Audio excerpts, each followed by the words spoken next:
Antes de mergulhar nesta história incrível, considere se inscrever no canal e ativar o sininho. Cada história aqui tem algo a dizer, e você não vai querer perder nenhuma. Pai bilionário vê garçom negro alimentar seu filho deficiente, e isso muda sua vida para sempre. Num restaurante de luxo situado no topo de um arranha-céu nova-iorquino, onde janelas panorâmicas ofereciam uma vista deslumbrante das luzes cintilantes de Manhattan, o requinte alcançava novos patamares. O piso de mármore italiano cintilava sob a luz fraca dos lustres de cristal. As toalhas de mesa brancas imaculadas, os talheres de prata e as taças de champanhe pareciam parte de um ritual secreto, reservado a uma elite que se esquecera do valor do silêncio e da dor do cotidiano. Os garçons, vestidos de preto e branco como peões invisíveis num tabuleiro de xadrez dourado, moviam-se com a discrição de sombras bem treinadas, esboçando gestos precisos, quase coreográficos. Naquela noite, exatamente às 20h02, um homem entrou. Alexander Whitmore, magnata do mercado imobiliário. Um nome pronunciado nas torres de vidro de Wall Street com uma mistura de respeito e medo. Aos 52 anos, sua fortuna abalou os mercados, mas seu olhar dissipou a emoção. Seu terno Armani de corte impecável, em tom carvão escuro, mal escondia a armadura que ele usava em todos os momentos, uma frieza clínica, uma contenção calculada e um desdém silencioso por tudo que não fosse produtivo ou lucrativo. Mas naquela noite, algo se destacou em sua imagem perfeitamente polida. Ele não estava sozinho. Ao lado dele, numa cadeira de rodas elétrica de última geração, estava Ethan, seu filho de 13 anos. Um corpo pequeno, frágil e magro, quase perdido no couro do assento. Seu olhar vivo estava preso em um corpo congelado pela doença. Ele não falava. Não comia sozinho. Expressava tudo através dos olhos, mas poucos ainda sabiam lê-los. Desde a trágica morte da mãe de Ethan, Grace, 2 anos antes, vítima de um câncer fulminante, Alexander havia desaparecido por trás de seus arquivos, seus prédios, suas aquisições. Ele havia trocado a ternura por diários, a paternidade por consultas mensais e equipes médicas especializadas. Ele não era cruel. Ele era ausente, emocionalmente esgotado. Mas naquela noite, por insistência de um terapeuta e talvez, no fundo, por uma pontada de culpa que jamais ousara nomear, Alexander concordou em jantar. Um jantar entre pai e filho. Sem cuidador. Sem assistente. Sem uma tela para distraí-lo. Só ele e aquela criança cujos gostos ele mal conhecia, cujo silêncio ele temia, cujos movimentos involuntários o intimidavam mais do que qualquer conselho de administração. Estavam sentados a uma mesa perto das grandes janelas salientes. A cidade brilhava sob seus pés como um oceano de estrelas. Ethan soltou um grito suave, quase imperceptível, ao avistar os táxis amarelos tão pequenos, tão distantes, lá embaixo. Alexander tentou sorrir sem jeito. Ele nem sabia como reagir. Seu próprio filho parecia pertencer a um mundo paralelo. Ele sentou-se, costas retas, mãos cruzadas. Não tinha nada para falar. Ele nunca aprendeu a conversar com o filho. Ele o amava sim. Teria dado a vida por ele. Mas não sabia mais como ser pai. Diante deles, 2 copos d'água foram servidos. O cristal tilintou suavemente. E por alguns minutos, apenas o farfalhar discreto de conversas distantes e o som da louça posta preencheram a mesa. O silêncio era pesado.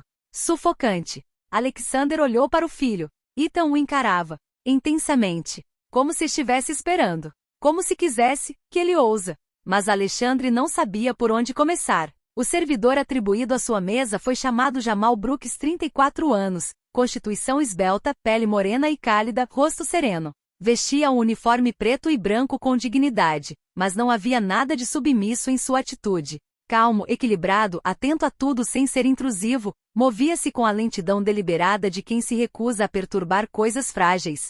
Jamal não era como os outros. Enquanto a maioria dos garçons do restaurante tratava os clientes com polidez automática, com um sorriso estampado no rosto, Jamal irradiava algo diferente. Algo mais profundo, quase invisível ao olhar apressado. Uma espécie de presença real. Um respeito silencioso, uma forma de estar ali sem se impor. E acima de tudo, isso respeito. O de quem conheceu a dor sem nunca se deixar consumir por ela. O olhar de quem compreende a dor-sofrimento sem precisar descrevê-lo. Antes de ser garçom, Jamal foi enfermeira pediátrica por quase 10 anos, ele cuidou de crianças com deficiências graves.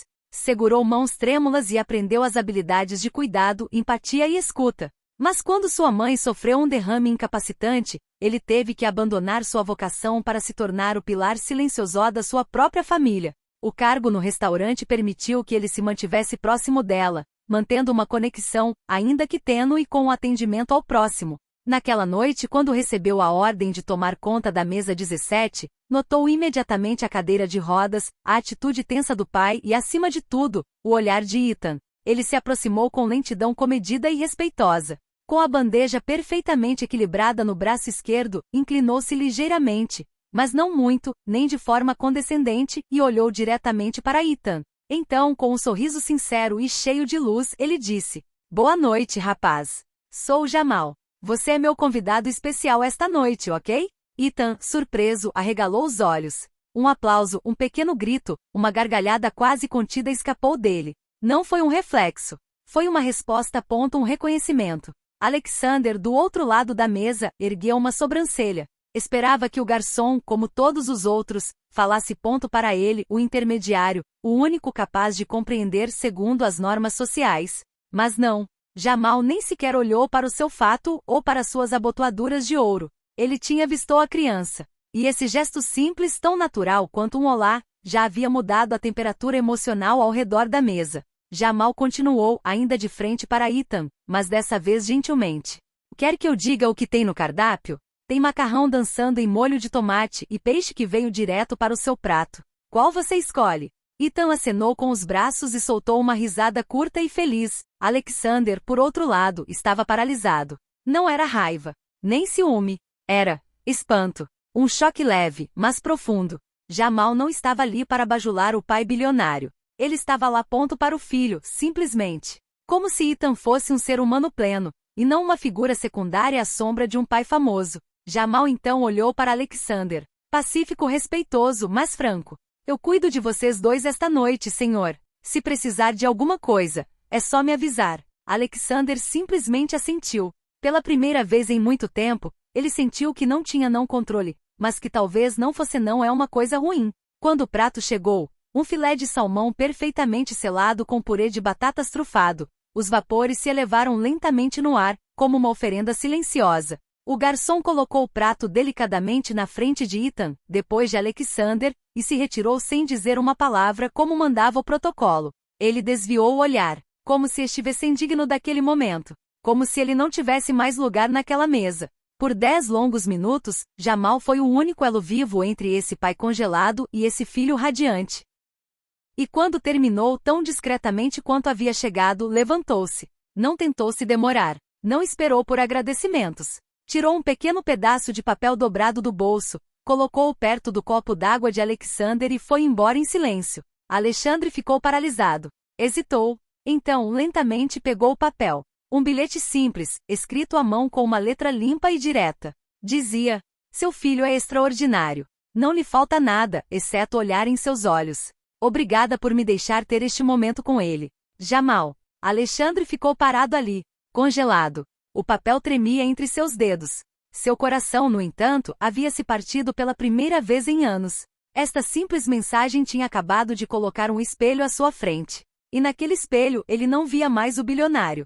Ele via o pai ausente, aquele que perdeu o essencial. E no silêncio deste restaurante suspenso no céu, algo mudou. Alexandre permanece imóvel. Seus olhos se moveram do prato para o filho, depois do filho para o prato. Uma gota de suor se formou em sua têmpora, apesar da temperatura agradável do ambiente. Ele percebeu que não sabia nem por onde começar. Como segurar a colher? Quanto? Deveria avisá-lo primeiro? Encorajá-lo? Deveria segurá-la sob o queixo para evitar que ele engasgasse? Ele sempre deixará todas essas coisas para os profissionais, para os outros, para as pessoas a quem pagava. Mas naquela noite, ele estava sozinho com Ethan. E diante dele, um olhar confiante, um sorriso trêmulo e uma expectativa silenciosa. Alexander sentiu uma mistura de impotência e vergonha. Pegou o garfo desajeitadamente.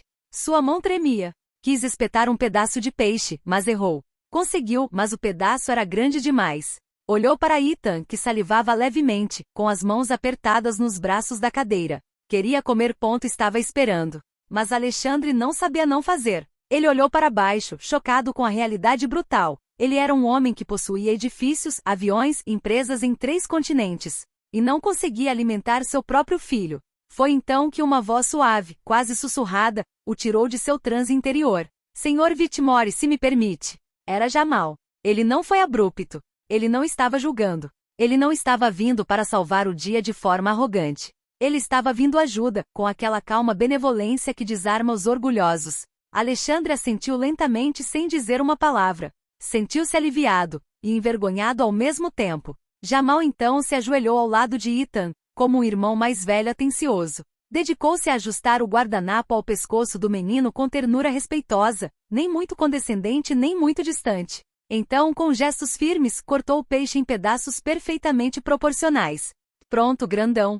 Vamos fazer como sempre, né? Boca aberta. Ah, perfeito. Ele imitou uma voz engraçada, fez o som de um avião pousando em um prato, e Ethan deu uma risada baixa e clara. Alexandre quase pulou. Essa risada de verdade. Esse milagre sonoro que ele não ouvia desde que Grace morreu. Jamal continuou. Com infinita paciência. Limpou delicadamente os cantos da boca de Ethan, elogiou-o a cada mordida como se ele fosse um pequeno rei, contou piadas e imitou vozes de personagens de desenho animado. Falou com Ethan e somente com ele. Chamou-o pelo primeiro nome, descreveu as texturas da comida, os cheiros, como se estivessem em uma jornada sensorial. Ethan estava no paraíso. Flutuava numa bolha de alegria.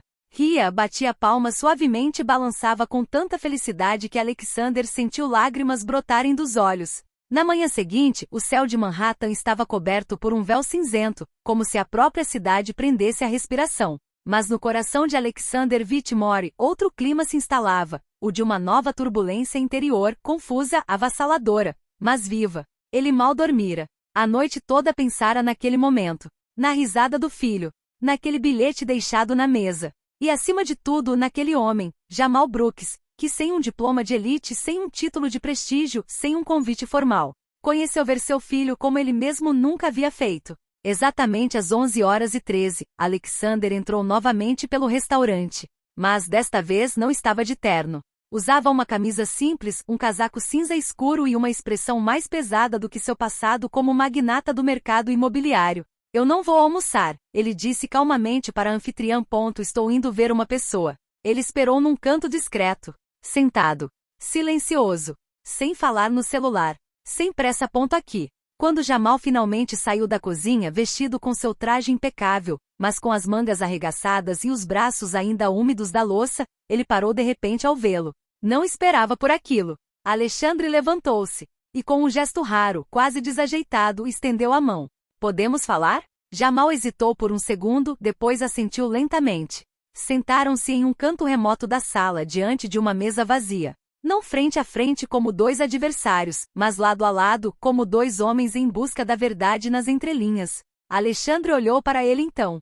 Sério, indefeso, sem barreira. E com a voz rouca, enfraquecida por uma noite de reflexão, murmurou. Você mudou algo em mim, Jamal. Ele respirou fundo. Ontem vi meu filho rir. Não apenas sorrir. Rir de verdade. E percebi uma coisa terrível. Tenho medo do meu próprio filho. Medo de quebrá-lo. Medo de fazer algo errado. Medo de que ele me olhe com decepção. Então me escondi atrás de carinho, atrás de dinheiro. Mas você não teve medo. Um silêncio. Doloroso, mas necessário. Jamal então olhou para cima. Seu olhar não era compassivo, nem acusador. Era humano. Eu não fiquei com medo, porque eu vi. Então, com uma gentileza desarmante, ele acrescentou. E ele me viu também. Sabe, Sr. Whitmore, o medo surge quando você acha que tem que controlar tudo. Mas com crianças como Ethan, você simplesmente tem que estar presente. Ser real, mesmo sem jeito. E o que você fez ontem quando veio aqui, já foi um primeiro passo. Alexandre abaixou a cabeça. Pela primeira vez em anos, estava se deixando abalar. No coração. Então ele olhou para cima novamente, determinado, como um homem pronto para mudar de vida. Quero que você seja mais do que um garçom ou um transeunte na vida do meu filho. Quero que você esteja ao lado dele. Que o acompanhe. Que seja a voz dele quando eu não entender. O espelho dele. O amigo dele. Quero te contratar, Jamal. Tirou um caderninho preto do bolso e rabiscou uma proposta. O valor era mais do que generoso. A função, porém, não era a de um funcionário. Era a de um aliado. Jamal leu o bilhete. Então, lentamente, ergueu os olhos. Eu farei, ele disse. Mas com uma condição. Alexander franziu a testa ligeiramente. Qual? Que você também está lá. Não só no começo. Não de longe. Realmente lá. Que você aprende comigo. Que você não delega amor, Sr. Whitmore. Porque Ethan não está procurando um cuidador. Ele está procurando um pai. E você ainda pode se tornar o herói dele. Ele está esperando que você ouse. Essas palavras atingiram Alexandre como um tapa suave. Ele fechou os olhos por um instante. Então, lentamente, ele estendeu a mão. Não como um chefe. Não como um homem poderoso. Mas como um pai em construção, que estende a mão para aquele que o ajudará a se tornar inteiro novamente. Jamal a serra. E neste simples gesto selado por um acordo invisível, a vida de Ethan tinha acabado de mudar. Não porque dois homens iriam cuidar dele, mas porque eles iriam crescer com ele. Um ano depois, naquele mesmo restaurante situado no topo de Manhattan, as mesas ainda brilhavam sob os lustres de cristal. O serviço permanecia impecável, as toalhas de mesa ainda tão brancas, os talheres de prata ainda alinhados. Nada havia mudado, superficialmente. Mas na mesa 17, aquela no canto, perto das grandes janelas salientes, o cenário era bem diferente. Onde, outrora, o silêncio pesava como uma barreira invisível, gargalhadas agora ecoavam sem restrições. Não tratamos o invisível. Olhamos para ele. Ouvimos. E permanecemos. Naquele dia, no restaurante suspenso entre o céu e a terra, os papéis se inverteram. O silêncio deu lugar à alegria. O medo recuou. O amor aprendeu a andar, desajeitado, mas com segurança. E tudo isso, não por causa de um conselho de administração. Não por causa de um milagre tecnológico. Não por causa de uma conferência ou de um cheque. Não. Tudo começou com um simples servidor preto. Um homem que sabia ver o invisível. E que naquela noite despertou duas vidas com um único olhar. E o mais alto, o mais livre, veio de um adolescente em uma cadeira de rodas. Ethan. Ele ria à beça, com a cabeça ligeiramente inclinada para trás, os olhos brilhando de felicidade sem filtros. À sua frente, um prato meio vazio e um pai lutando para empunhar um garfo, mas se dedicando com uma concentração tocante. Alexandre Whitmore, o titã do concreto, o homem frio que ninguém ousava contradizer há apenas um ano, tentava, da melhor maneira possível, alimentar o filho. Derramou um pouco de molho, limpou as mãos nervosamente, riu da própria falta de jeito, mas cada mordida, cada gesto, era imbuído de um amor sincero e paciente. Humano. Ao lado deles, confortavelmente sentado, com um copo de sorvete meio derretido à sua frente, Jamal Brooks observava a cena com um sorriso discreto. Ele não segurava mais uma bandeja. Não usava mais o uniforme de garçom. Agora ele fazia parte da família. Viu, pai? Disse Ethan com seu software de voz. Uma das grandes vitórias do ano. Você falhou novamente, mas não importa. Você está aprendendo. Alexandre caiu na gargalhada. E você é um professor rigoroso, meu amigo. Eles bateram palmas como dois cúmplices. Uma garçonete que passava uma novata, obviamente, lançou um olhar curioso para aquela cena tocante. Ela sussurrou para um colega. Quem é aquele cavalheiro ali? O colega mais velho sorriu. Alexander Whitmore. Há um ano, ele nunca olhava as pessoas nos olhos. Hoje, ele olha para o filho como se ele fosse a oitava maravilha do mundo. Essa mudança não era apenas pessoal. Ela se tornou público. Alguns meses antes, Alexander surpreendeu a todos ao vender um de seus edifícios mais lucrativos em Meditão, uma torre de vidro de 50 andares, o símbolo de seu império. Com esse dinheiro ele lançou a Fundação Grace, em homenagem à sua falecida esposa, uma fundação dedicada à educação inclusiva, apoiando crianças com deficiência e, acima de tudo, treinando os pais para que eles não estão mais ausentes na vida de seus diferentes filhos. O lema da fundação, gravado em todos os documentos oficiais, era simples, poderoso e nasceu da pena de um antigo garçom que se tornou um irmão de coração.